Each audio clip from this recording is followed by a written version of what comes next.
देखिए, मायावती अभी तक बहुत लंबे समय से अपने अस्तित्व को बचाने के लिए या बहुत लंबे समय से वो एक बी टीम ही कहलाई गई हैं। वो चुनाव सारे लड़ रही हैं लेकिन वोट काटने की स्थिति में हैं। अब ये मायावती तय करेंगी कि 2027 के जो चुनाव हैं देश उत्तर प्रदेश के, उसमें जहां एक तरफ वो कई बार मुख्यमंत्री बनी, बसपा एक वर्चस्व वाली पार्टी थी, अब वो अपने आप को कहां पर रखना चाहती है राजनीति में। तो अब सवाल ये है कि ये चुनौती खुद आकाश आनंद के लिए भी है, जहां पर चंद्रशेखर आजाद दलितों के मसीहा बन के निकले हैं, लेकिन अभी वो खुद भी उस मुकाम पर नहीं पहुंचे हैं जहां पर पूरा दलित वोट बैंक वो मायावती से ले सकें। और अब जो दलित वोट बैंक है, जो एससी वोट बैंक है, वो भी उस दिशा में चल पड़ा है कि जिसकी सरकार आएगी, जो हमें मैनिफेस्टो में किए गए वादों को पूरा करेगा या जो हमें लाभार्थी करेगा, हम उसके साथ जाएंगे। तो अब उनके पास भी विकल्प कोई बसपा या चंद्रशेखर या सपा नहीं है। अब उनके पास भी कांग्रेस और बीजेपी भी पार्टी विकल्प के तौर पर हैं। तो अब ये चाहे फिर आकाश आनंद हो, चाहे मायावती हो, चाहे चंद्रशेखर हो, उनको ये देखना होगा कि आप मसीहा तो हैं दलित समाज के, लेकिन उनको क्या पहुंचा सकते हैं। क्योंकि अब सभी राजनीतिक जो वो वर्ग हैं, चाहे जैसे दिल्ली में झुग्गी चोपड़ी थी, तमाम, उन सबको ये लग रहा है कि मेरे घर पे क्या पहुंचेगा, मुझे क्या लाभ देगी सरकार, सरकार मेरे लिए क्या कुछ करेगी। बहरहाल सवाल ये है कि देखिए, जितने टुकड़े होंगे, जैसे चंद्रशेखर आजाद भले ही बहुत कुछ हरियाणा में नहीं कर पाए, लेकिन उनके टुकड़े होने से भाजपा को फायदा मिला। जितनी रीजनल पार्टी के टुकड़े होते जाएंगे और छोटे छोटे निकलते जाएंगे, फायदा केवल भारतीय जनता पार्टी को होगा। ठीक वैसे ही जैसे कांग्रेस ने यह तय किया कि भले ही बीजेपी सत्ता में आ जाए दिल्ली में, लेकिन हमें आम आदमी पार्टी जिसने हमारा कोर वोट बैंक छीन लिया है, उसको सत्ता से बाहर करना पड़ेगा।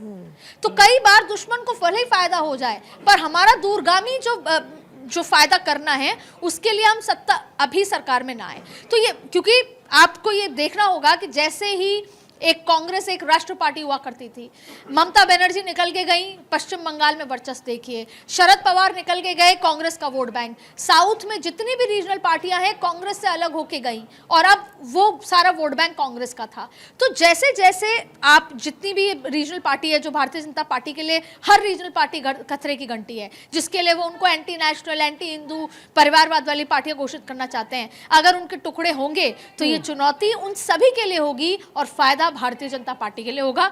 कोई बड़ी बात नहीं है कि ये, जैसा आपने कहा, ये चुनौती मायावती के लिए भी होगी, ये चुनौती खुद आकाश आनंद के लिए होगी कि आपको क्यों दिया जाए।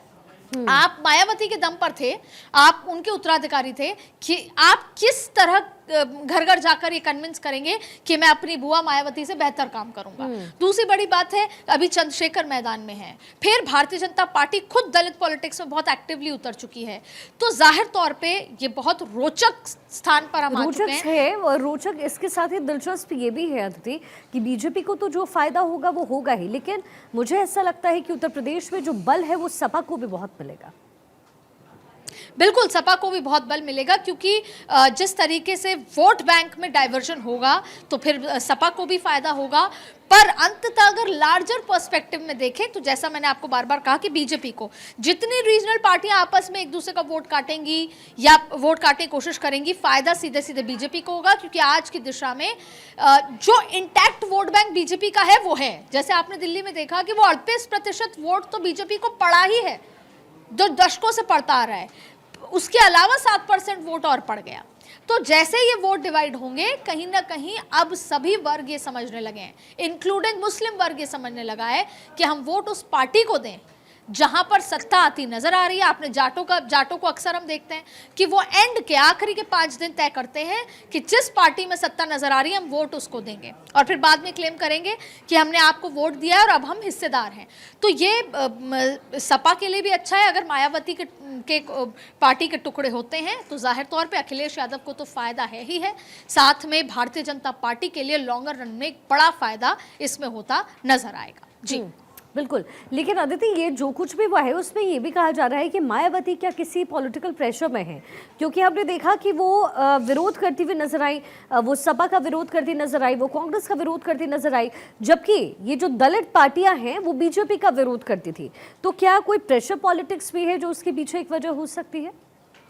बिल्कुल, देखिए, बहुत अलग अलग समीकरण हैं और इसमें कोई दो राय नहीं कि जैसे आम आदमी पार्टी गुजरात में चुनाव लड़ी, और बीजेपी चुनाव जीत गई।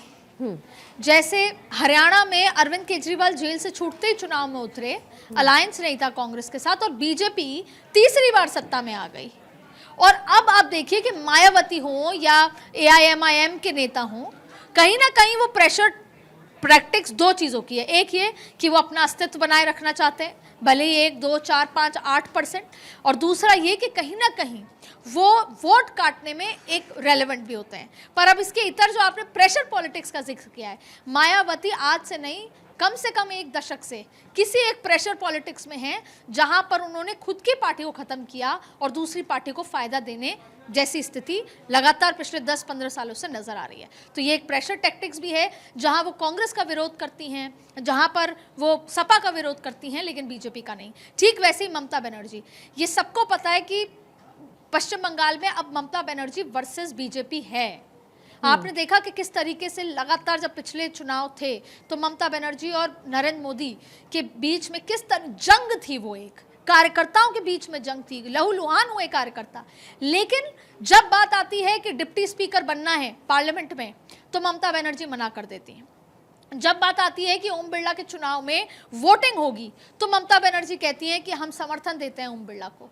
तो ऐसे कई तरह के प्रेशर टैक्टिक्स होती है, जहां पर भले ही स्टाइलिन हिंदी भाषा को और तमाम चीज़ों को लेकर विरोध करते हों, पर बात कई बार कई ऐसे बिजनेसेस पे समर्थन की बात आती है तो मिल जाता है। ठीक वैसे ही विपक्ष भले ही एक साथ हो लोकसभा पार्लियामेंट के अंदर, लेकिन बात जब अडानी की आती है तो विपक्ष एकजुट नहीं होता। तो ऐसे कई तरह के प्रेशर टैक्टिक्स होती है, और जिसमें मायावती इस भंवर में, इस प्रेशर के भंवर में लंबे समय से फंसी हुई हैं, जिसके कई कारण हो सकते हैं जो शायद हम कई बार चर्चा भी कर सकें। बिल्कुल अदिति, और मुझे लगता है कि उत्तर प्रदेश में इसी डिसीजन के साथ, यानी मायावती ने जो डिसीजन लिया है उसके साथ उत्तर प्रदेश की राजनीति में और व्यापक तौर पे भी पूरी राजनीति में बहुत फर्क देखने को मिलेगा। अदिति, बहुत बहुत शुक्रिया इस पूरे विश्लेषण